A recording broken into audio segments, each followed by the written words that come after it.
En los diálogos de Platón, Cratilo le afirma a Sócrates que el que conoce los nombres conoce también las cosas, discerniendo la capacidad de los nombres para conocer la realidad. En esta sentencia, al buscar el fin teleológico del núcleo familiar y definirlo, se materializa la familia en el derecho.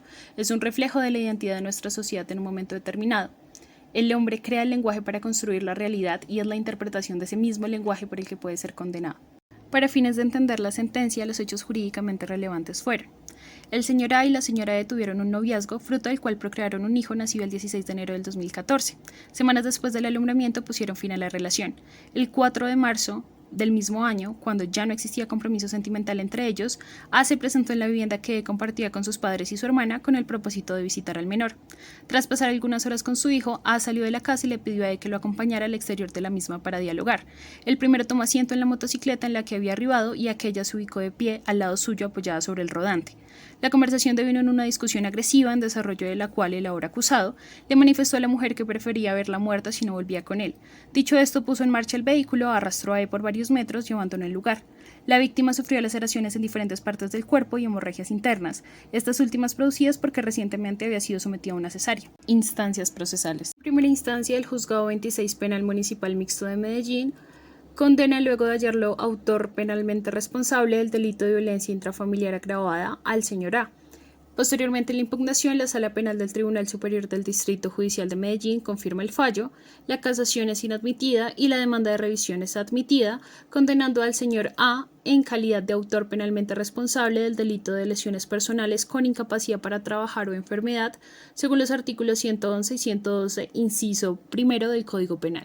La decisión de la Corte Constitucional, Sala de Casación Penal, en la sentencia de esta revisión está fundada en el esquema funcionalista de Roxin, no solo por el uso de términos con los que se esfuerza por esclarecer las expectativas sobre el sujeto, por lo que diferencia roles conforme a la vigencia de la norma para mantener el contacto con la realidad, sino también por la constitucionalización del derecho penal, en la que orienta las categorías dogmáticas conforme a la política criminal, la cual tiene sentido por los principios constitucionales del derecho penal y refleja la identidad de una determinada sociedad en un momento determinado, muestra a ellos el cambio jurisprudencial de la Corte motivo de esta revisión.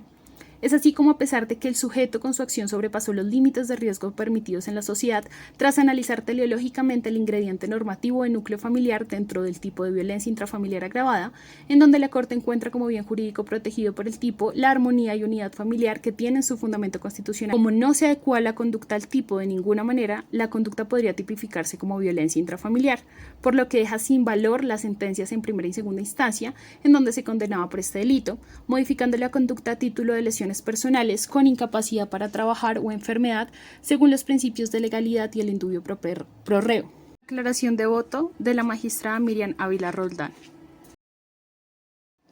La Corte resuelve dejar sin valor las sentencias en primera y segunda instancia en las cuales se condenaba al señor A como autor penalmente responsable del delito de violencia intrafamiliar agravada. En cambio, lo condena en calidad de autor penalmente responsable del delito de lesiones personales con incapacidad para trabajar o enfermedad a 16 meses de prisión e inhabilitación para el ejercicio de derechos y funciones públicas por el mismo término. Concede al señor A también la suspensión condicional de la ejecución de la pena por un periodo de 2 años, previa suscripción de la diligencia que se garantice el cumplimiento de las obligaciones establecidas en el artículo 65 del Código Penal. Es importante resaltar que hay una aclaración de voto por parte de la magistrada Miriam Ávila Roldán.